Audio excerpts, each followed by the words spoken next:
Hoy vamos a desgranar un texto que plantea un contraste tremendo, el del brillo de la conquista espacial y la sombra, bien oscura, de las guerras que se pelean aquí, en nuestro planeta. Imaginen la escena. Es la noche del 1 de abril de 2026. Y hay dos tipos de fuego iluminando el planeta. Por un lado, tenemos el del cohete SLS, un fuego limpio, perfectamente calculado, transmitido en 4K para que millones lo vean. Y por otro, en lugares como Natanz o Gaza, hay otro fuego. Uno sin cámaras, sin transmisión oficial, solo con víctimas. Bueno, esta dualidad es justo el punto de partida de todo. Entonces, ¿qué tiene de especial esta noche? ¿Por qué el autor se enfoca tanto en estos dos fuegos? Pues porque esta imagen tan potente encapsula todo su argumento. Vamos a ver cómo. Primero, el espectáculo. Ahí estaba la misión Artemis, sí, rompiendo récords de distancia. Hubo un momento de 40 minutos, con la nave detrás de la Luna, en total silencio de radio. Un momento que la NASA, ni más ni menos, bautizó como el suspenso del siglo, pura épica. Pero, y aquí viene el golpe, el artículo nos obliga a mirar para otro lado. Porque en esos mismísimos 40 minutos, el mundo no se detuvo.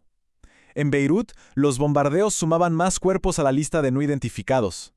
El contraste entre el suspenso televisado y el silencio de la muerte es, según el autor, brutal, casi obsceno.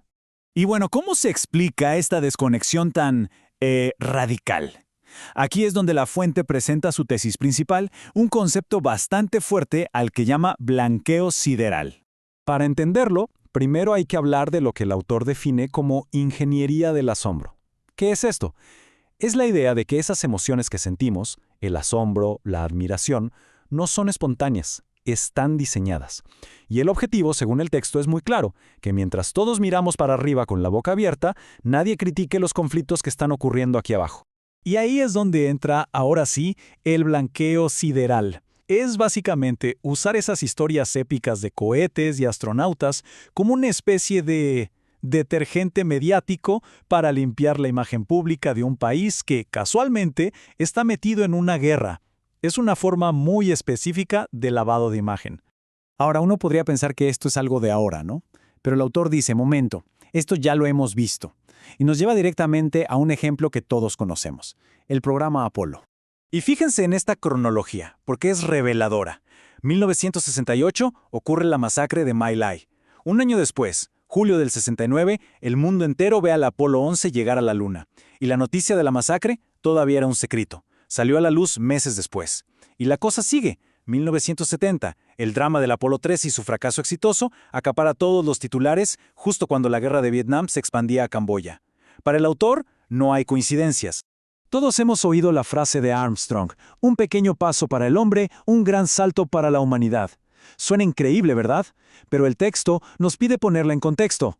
Para cuando se dijo esa frase, ya habían muerto 30,000 soldados estadounidenses y más de 1 millón de vietnamitas. La humanidad daba un salto en la Luna, sí, pero aquí en la Tierra se estaba desangrando. Ok, eso fue el pasado. Pero, ¿y el presente? La fuente sostiene que la misma coreografía se repite hoy. Y para verlo, solo hay que analizar el lenguaje y los símbolos de las misiones modernas. La imagen que proyecta Artemis II es, hay que decirlo, perfecta. Miren los datos. La primera mujer en una misión lunar, la primera persona de color, tripulación internacional, componentes europeos, italianos. O sea, nos presentan un proyecto global, diverso, multicultural. Una imagen impecable. Y claro, el mundo reacciona a esa imagen. El texto pone el ejemplo de la astronauta Christina Koch. Es aplaudida por movimientos feministas, celebrada por universidades. Se convierte en un símbolo de progreso y superación para todo el mundo. Un éxito global. Y justo cuando estamos en medio de esa celebración, ¡pum! El autor nos tira este número a la cara, 165. ¿Qué es 165? Es la cantidad de personas, en su mayoría niñas, que murieron en el bombardeo a una escuela primaria en Irán unas semanas antes. Y para que el número no sea solo una estadística fría, le pone nombre, Ritash Rihan, una niña palestina de 3er grado asesinada en su propio pupitre. Entonces la pregunta que plantea el autor es inevitable. ¿Por qué para unas hay celebración y para otras solo silencio por parte de las mismas organizaciones? El análisis va todavía más profundo, se mete hasta con los nombres. La cápsula se llama Orión, como el cazador arrogante que fue aniquilado por la diosa Artemisa. El programa Apolo dios del orden pero también de los castigos violentos. La propia Artemisa, una diosa que es protectora y a la vez cazadora. Y para rematar, una nave llamada Integrity, integridad, patrocinada por un gobierno en guerra. Las contradicciones, según el texto, están a la vista de todos. Con todo esto nos acercamos ya a la conclusión del autor, y la resume en una metáfora muy poderosa sobre la luz del espectáculo y la sombra que inevitablemente proyecta. Y para que quede claro que no se habla de un solo conflicto aislado, el artículo nos da un rápido vistazo al mundo.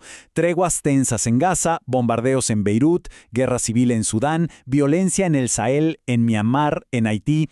La idea es clara. Mientras la tensión está en el espacio, el mundo arde por los cuatro costados. Y aquí llega la frase que lo amarra todo. Cuanto más deslumbrante es la nave, más negra es la sombra que proyecta sobre los cuerpos de abajo. La conclusión del autor es que existe una relación directa. La ingeniería del asombro no es un programa espacial, sino una coartada. Al final el texto nos deja con una pregunta flotando en el aire que es casi un desafío. Ante este panorama, ¿qué es lo que queda? ¿La admiración técnica por la hazaña o una especie de náusea moral por el contexto que la rodea? Una reflexión con la que cerramos este análisis.